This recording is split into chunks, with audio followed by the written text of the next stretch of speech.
ticket seller, huge hero in Sunderland, Travis Waters. Great to have you back on the Wasserman Show, Travis. Just give us an insight for us who've not experienced a show in this part of the world. What can we expect on Saturday evening inside that beacon of light?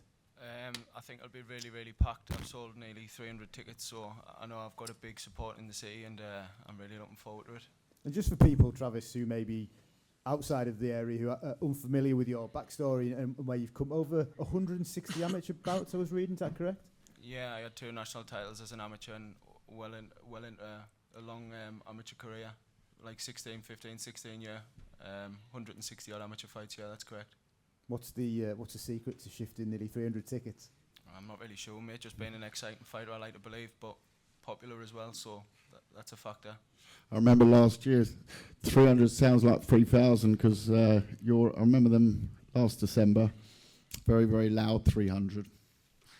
No, looking forward to that, and yeah, make sure you tune in to watch Travis and his army of supporters who will set the evening up very nicely. Also, staying at that end of the table, Darlington, Ben Marksby. Ben, obviously part of the Wasserman family. Great to have you back again. Busy year for you. There's been some learning experiences in the last couple of fights. Would that be fair to say? Yeah, definitely. A good couple of learning fights. So, and this next fight is another good fight with a prospect. So I'm looking forward to it. What do you know about who's facing you in the ring on Saturday, and you know, how are you ready to combat and deal with that? I don't know too much about him. I can remember him as an amateur. He was a couple of years younger than me as an amateur, so he was always like thereabouts in the championships. So I've seen his face a couple of times.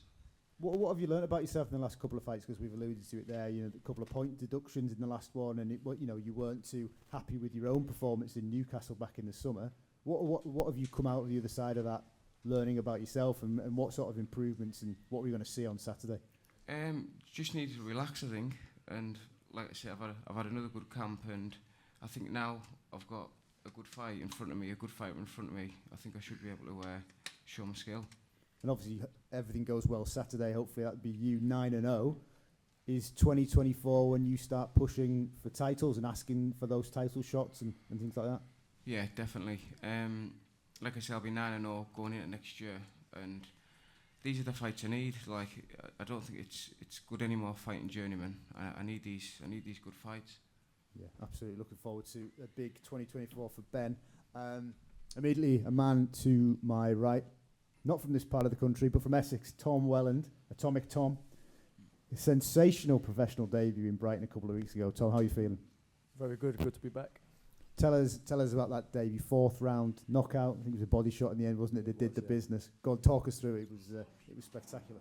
He was a tough opponent, but it took a lot to get him to beat him down and to figure him out. But once I did let my hands go, the body shot came, and it was a little rib tickler, and he went down. So yeah, it was a good little performance, good debut, but we're just looking to build now.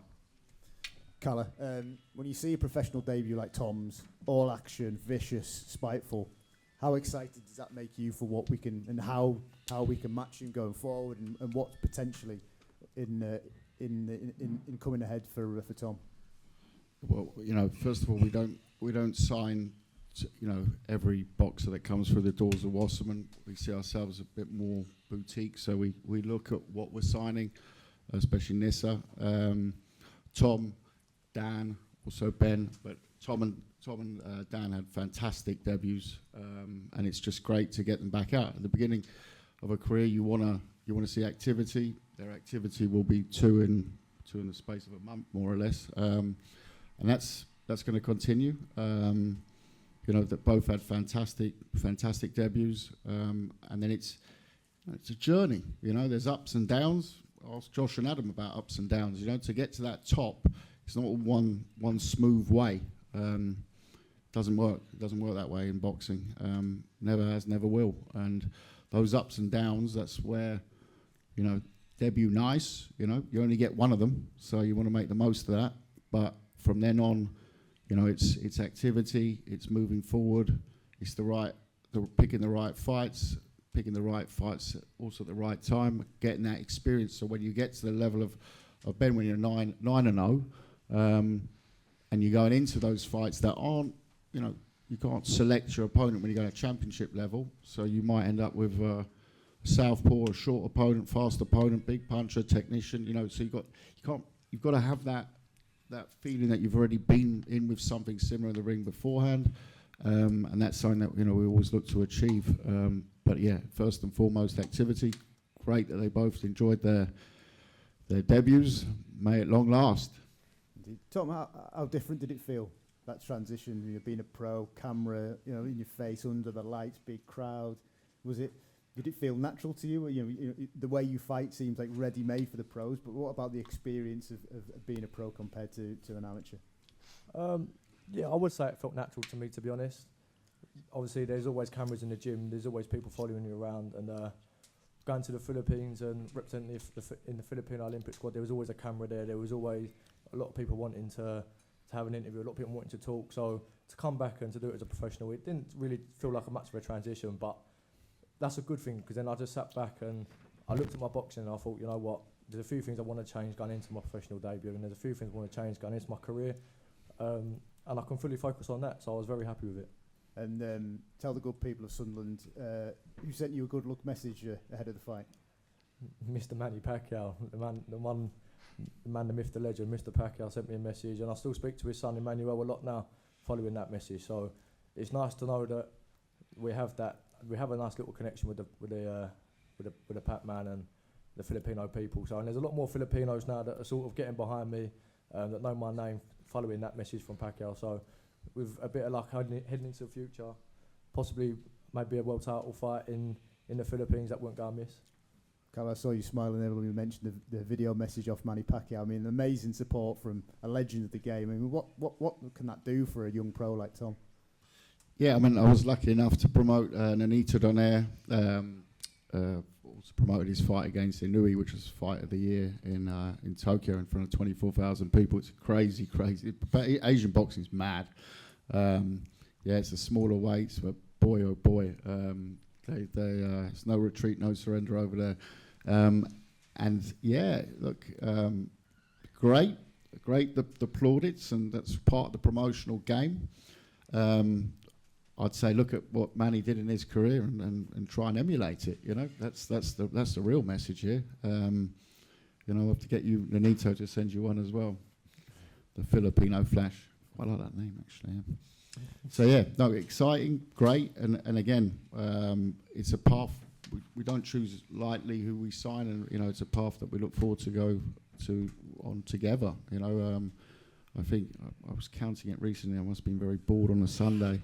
I think it's 24 or 23 or 24 world champions that I've managed in 23 years to build from scratch, i.e. 0 and 0. So, hopefully a couple sitting up here today in the future as well.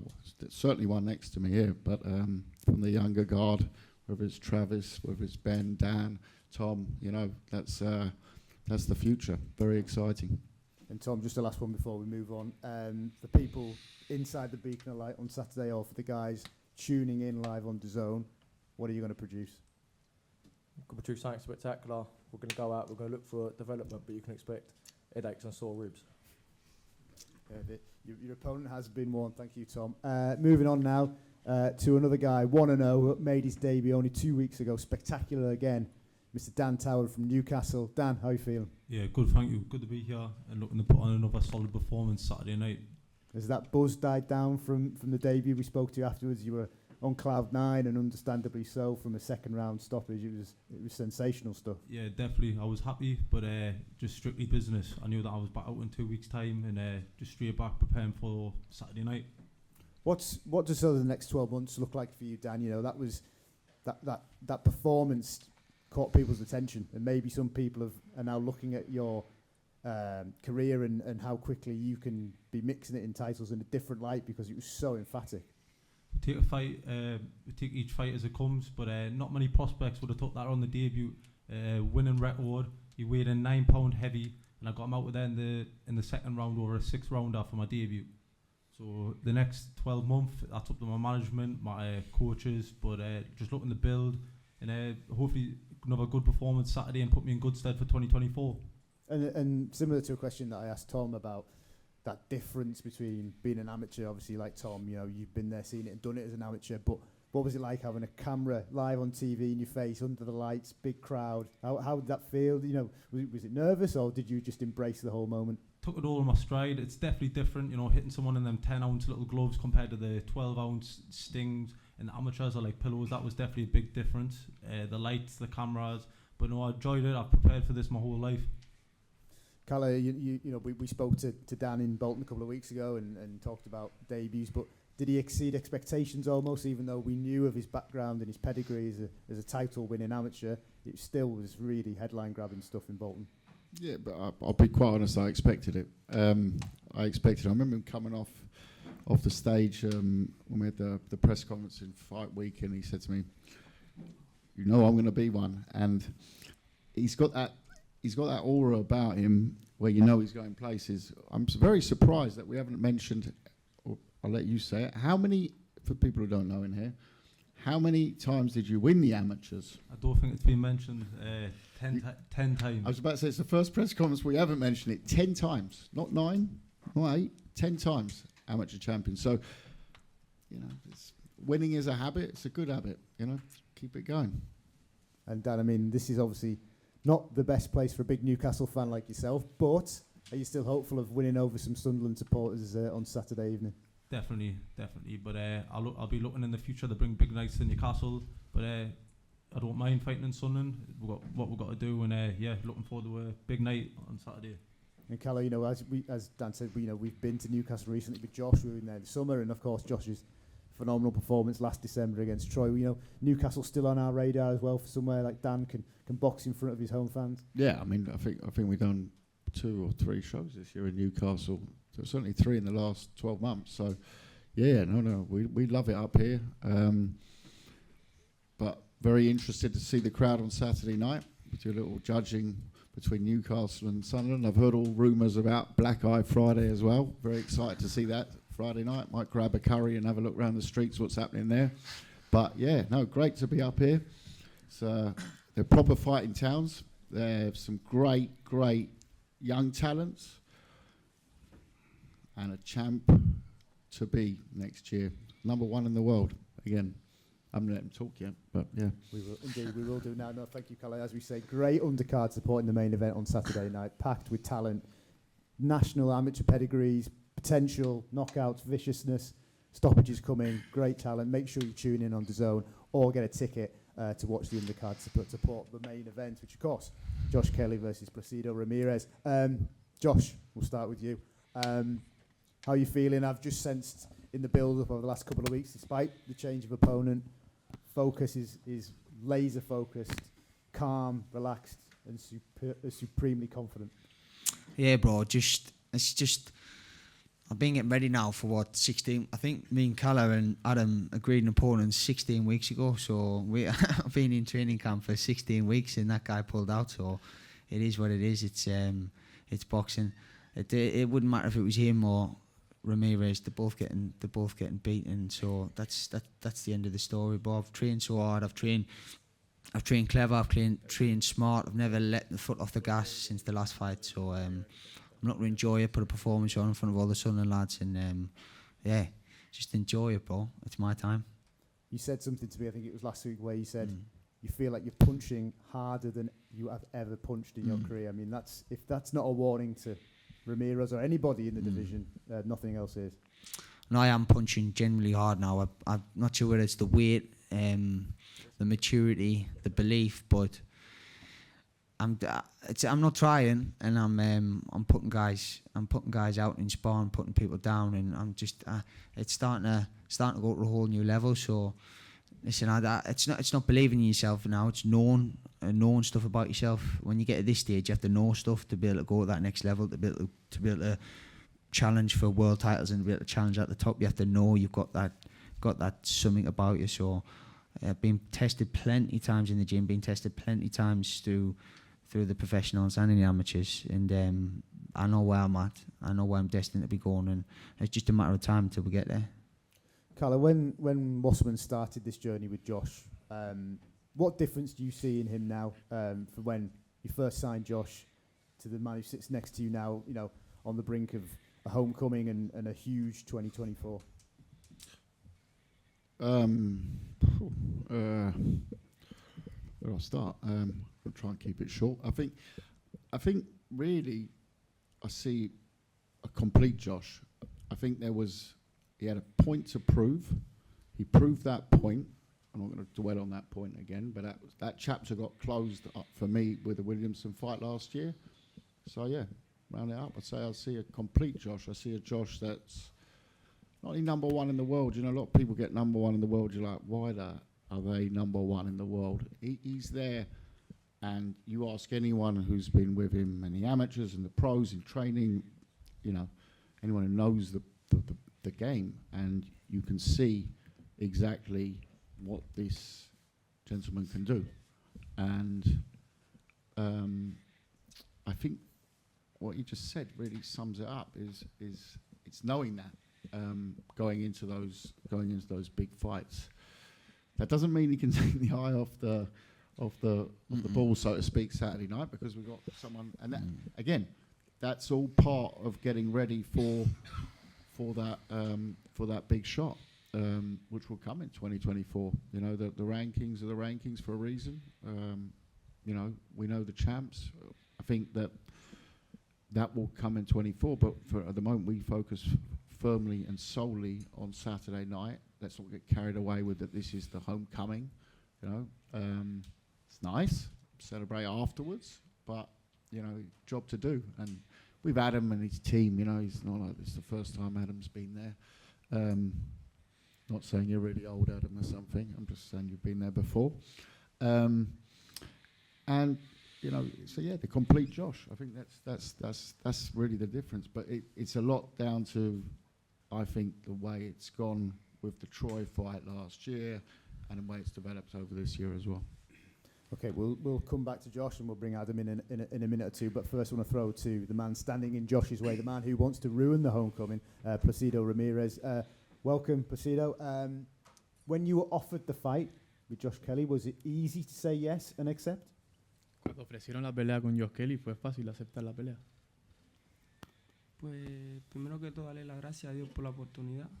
Sí, de que mi apoderado me habló de la pelea, le dije que de una vamos a coger la oportunidad y enfrentarlo. Yes, since my manager told me that we had this fight, I told him, yeah, let's go and take the chance to win. When you look at Josh Kelly, what do you think are his strengths and what areas do you think you can maybe exploit on Saturday? ¿Cuáles crees que son los puntos fuertes de Josh Kelly y cuáles crees que son los puntos débiles? Pues lo que estuvimos viendo en los videos, en la pelea de él, fue un boxeador que se mueve mucho, rápido, pero igual nos preparamos bien para el tren de pelea de él. He's a boxer that moves a lot, but I'm prepared and I've been training for the style of fight that he'll bring. When we look at your records, we see 17 knockouts. Is that your biggest strength, your punching power, or have we underestimated you? Cuando vemos tu récord, vemos que tienes 17 KO. ¿Ese es tu mayor fortaleza? Sí, ahorita venimos en una buena raya en el boxeo. Estamos subiendo y la estamos metiendo fuerte en él. Yeah, definitely. I've been punching really, really hard, and I'll keep punching harder, and I'm punching harder every time. Okay, thank you. Let's bring in Adam Boo, the man who will have studied Ramirez more than anybody. Adam, what sort of challenge stands in front of Josh at the weekend? He's experienced. He can punch. He comes to win. He looks to win, and that's the most important thing, because the bigger the challenge, the better that Josh performs. So when Rocknap pulled out, the biggest concern was, can we get someone that's going to keep him turned on mentally? So I'm grateful for Ramirez taking the challenge. We mentioned it earlier, Adam, about Josh saying last week to me about feeling like he's punching harder than ever before and coming into those prime years. Are you feeling that in the sessions? Are you seeing that when you're training together? Have you ever, if you have to put your forearm down into an ice bucket of water for 5 minutes after every session, and it hurts, and I have to, because if I don't, I can't sleep at night because of the throbbing. And I've held the pads for some big punchers over the years, and I can safely say that Josh has that element in him because he's such a fluid, flowing mover. Making him a sharpshooter with the dangerous hands is the one thing that I knew I could add to his game, and it's then fusing that sharpshooting style in with his natural flow. And as he's coming into his prime now, and he is absolutely in his prime, I can see everything is starting to come together nicely.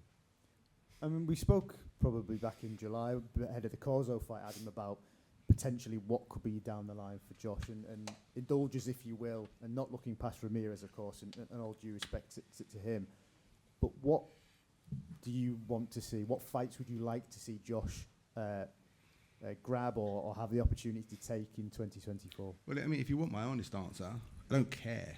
You know, tomorrow's not promised to anyone, and that's one thing that we live by now, that live day by day and stop heaping this bullshit pressure on yourself of trying to be too commercial, too cheesy, making noise, because everyone's making noise.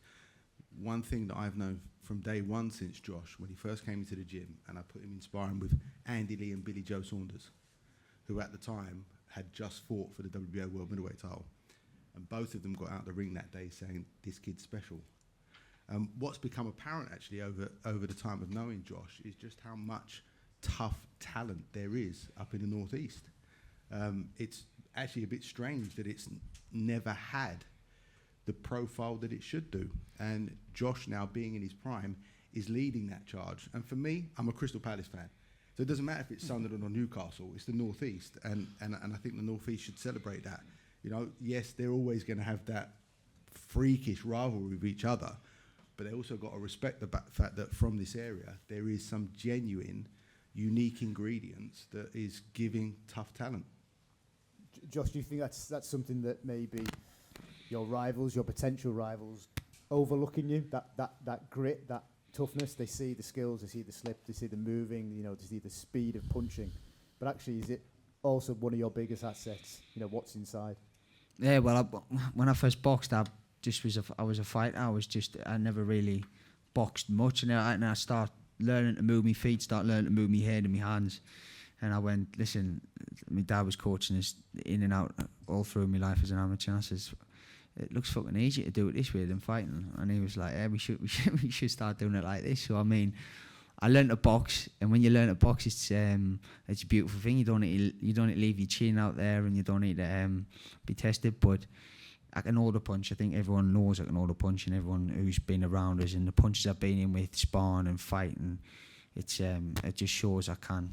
And it's not, to be honest, it's you don't want yourself tested too many times. Anyways, I think the best people, the toughest people in the sport, the likes of the Mayweathers, who don't get tested all their career, and then they get caught off like a Mosley and he can hold the shot. Do you know what I mean? It's not about taking shots to show you're tough. It's about avoiding most of the shots. And if the one catches you at one point in your life, then you got to keep it moving. But yeah, the toughness and grittiness is in us.